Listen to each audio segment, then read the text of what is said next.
Hello friends, welcome है आप सभी का मेरे यूट्यूब चैनल पर। फ्रेंड्स, आज की इस वीडियो में हम बात करेंगे इलेक्ट्रॉनिक्स इंजीनियरिंग थर्ड सेमेस्टर का जो आपका सब्जेक्ट है डिजिटल इलेक्ट्रॉनिक्स, उसी के मॉडल पेपर के बारे में जानेंगे कि जो हमारा डिजिटल इलेक्ट्रॉनिक्स के जो इम्पोर्टेंट क्वेश्चन है हमारे सेमेस्टर एग्ज़ाम के लिए, तो उन्हीं के बारे में आज की इस वीडियो में हम बात करने वाले हैं।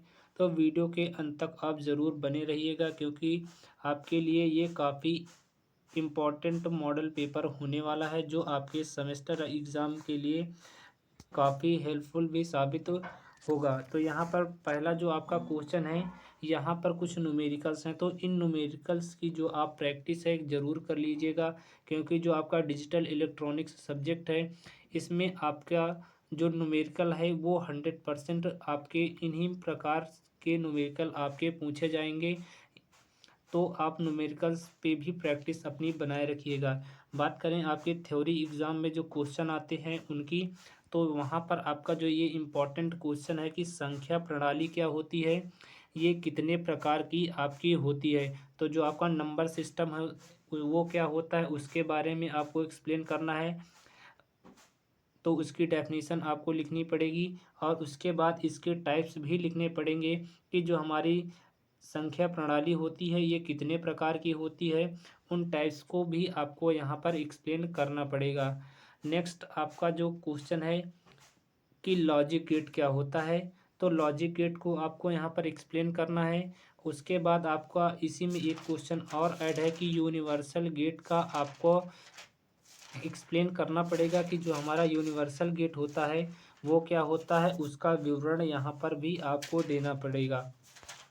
आपके अगले क्वेश्चन की बात करें तो आपका अगला क्वेश्चन आपका जो डिमॉर्गन प्रमेय है उससे संबंधित है। तो जो आपका डिमॉर्गन प्रमेय है उसको आपको यहाँ पर एक्सप्लेन करना पड़ेगा, उसकी डेफिनेशन लिखनी पड़ेगी, उसी के बारे में यहाँ पर आपको एक्सप्लेन करना पड़ेगा। नेक्स्ट क्वेश्चन पे बात करें तो आपके जितने भी लॉ हैं आपके डिजिटल इलेक्ट्रॉनिक्स में, जैसे हमारा हो गया कम्यूटेटिव लॉ, हो गया एसोसिएटिव लॉ, हो गया जिसको हम साहचर्य नियम कहते हैं, और जो आपका नेक्स्ट नियम होता है वितरण का नियम, जिसको हम डिस्ट्रप्टिव लॉ कहते हैं।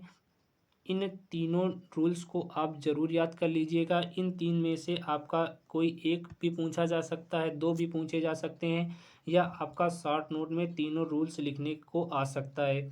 उसके बाद आपका जो और गेट के क्या नियम है और एंड गेट के आपके क्या नियम हैं, उसके भी बारे में आपको पूछा जा सकता है। तो ये जो टॉपिक है ये काफ़ी इम्पोर्टेंट आपके सेमेस्टर एग्ज़ाम के लिए होने वाला है। नेक्स्ट क्वेश्चन की बात करें तो आपका डिजिटल तथा एनालॉग सिस्टम में डिफरेंस क्या होता है, मतलब हमारा है कि जो हमारा डिजिटल और एनालॉग सिस्टम होता है उसमें अंतर क्या होता है, उसके बारे में आपको इस क्वेश्चन में एक्सप्लेन करना है। अब अगला क्वेश्चन देख लेते हैं। तो जो आपका अगला क्वेश्चन है,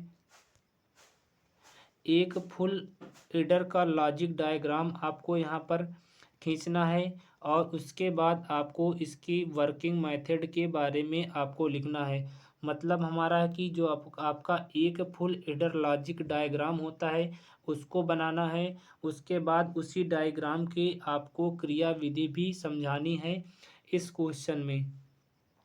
आपका अगला क्वेश्चन देख लेते हैं। तो आपका अगला क्वेश्चन जो है वो है मल्टीप्लेक्सर।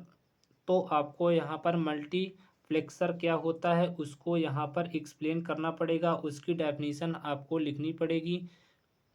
अब अगला क्वेश्चन देख लेते हैं। अगला क्वेश्चन आपका कह रहा है कि डिफाइन करना है इनको। तो एक्सेस 3 क्या होता है उसके बारे में आपको लिखना है। BCD क्या होता है उसके बारे में आपको लिखना है। ग्रे कोड क्या होता है उसके बारे में आपको उसकी डेफिनेशन लिखनी है। उसके बाद है अल्फ़ा न्यूमेरिक कोड क्या होता है उसकी डेफिनेशन लिखनी है। फिर आपका होता है कि पैरिटी क्या होती है उसकी डेफिनेशन आपको लिखनी है। तो इन सब की डेफिनेशन आपको लिखने को आ सकता है, तो जो आपका शॉर्ट नोट पूछा जाता है उसमें। आपके बात करें अगले क्वेश्चन में, तो आपका जो अगला क्वेश्चन आता है, तो जो आपका अगला क्वेश्चन है उसमें आपका पूछा है कि फ्लिप फ्लॉप आपका क्या है, उसके बारे में समझाना है, उसकी डेफिनेशन लिखनी है। उसके बाद पूछता है आपका क्वेश्चन कि जेके फ्लिप फ्लॉप जो है उसके बारे में आपको एक्सप्लेन करना है।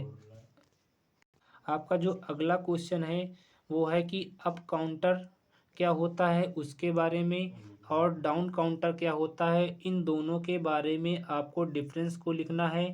तथा आपका जो डाउन काउंटर होता है उसके बारे में आपको एक्सप्लेन करना है। मतलब आपका क्वेश्चन एक है, इसमें आपको दो आंसर करने हैं। तो आपका अप काउंटर और डाउन काउंटर क्या होता है उसमें आपको अंतर लिखना है। उसके बाद आपका डाउन काउंटर का के बारे में आपको यहाँ पर बताना है कि डाउन काउंटर हमारा होता क्या है। नेक्स्ट आपका क्वेश्चन है कि रिपल काउंटर क्या होता है, उसके बारे में आपको यहाँ पर एक्सप्लेन करना है, इसका डेफिनेशन लिखना है। उसके बाद मोड 10 रिपल काउंटर का आपको यहाँ पर वर्णन करना है। मोड 10 रिपल काउंटर क्या होता है उसके बारे में आपको यहाँ पर एक्सप्लेन करना है। आपका जो पांचवा क्वेश्चन है यहाँ देख लेते हैं, जो आपके इम्पोर्टेंट क्वेश्चन है। तो यहाँ पर आपको डिफाइन करना है, मतलब आपको यहाँ पर डेफिनेशन लिखना है इनके बारे में। तो यहाँ पर जैसे आपका है स्टैटिक तथा डायनेमिक मेमोरी क्या होती है उसके बारे में उसकी परिभाषा लिखनी है। उसके बाद आपका वॉलेटाइल तथा नॉन वॉलेटाइल मेमोरी क्या होती है उसके बारे में आपको इस क्वेश्चन में डेफिनेशन को लिखना है। उसके बाद आपका क्वेश्चन आता है कि शिफ्ट रजिस्टर क्या होता है, उसके बारे में लिखना है कि शिफ्ट रजिस्टर हमारा होता क्या है। सबसे पहले उसके बारे में ये इसको लिखना है, उसकी डेफिनेशन को लिखना है। उसके बाद लिखना है कि इनके टाइप्स क्या होते हैं, जो आपका शिफ्ट रजिस्टर होता है वो कितने प्रकार का होता है उसके बारे में आपको एक्सप्लेन करना है। आपका जो लास्ट क्वेश्चन है, जो आपका सीक वैसल लॉजिक परिपथ होता है, सीक वैसल लॉजिक गेट होता है तथा कॉम्बिनेशन लॉजिक गेट होता है, इन दोनों लॉजिक गेटों में आपको डिफरेंस को लिखना है कि जो हमारा सीक वैसल लॉजिक गेट और जो हमारा कॉम्बिनेशन लॉजिक गेट होता है इनमें क्या अंतर होता है उसी के बारे में आपको इस क्वेश्चन में एक्सप्लेन करना है। तो फ्रेंड्स ये था आपका क्वेश्चन डिजिटल इलेक्ट्रॉनिक्स के, जो भी आपके इम्पोर्टेंट क्वेश्चन थे मैंने बता दिए।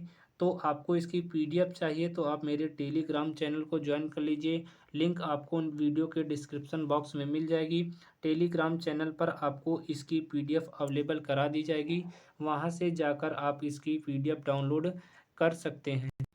ये मॉडल पेपर आपको काफ़ी हेल्प करेगा आपके सेमेस्टर एग्ज़ाम के लिए, तो आप तैयार कर लीजिएगा। फ्रेंड्स मिलते हैं हम आपसे नेक्स्ट वीडियो में किसी इम्पोर्टेंट टॉपिक के साथ।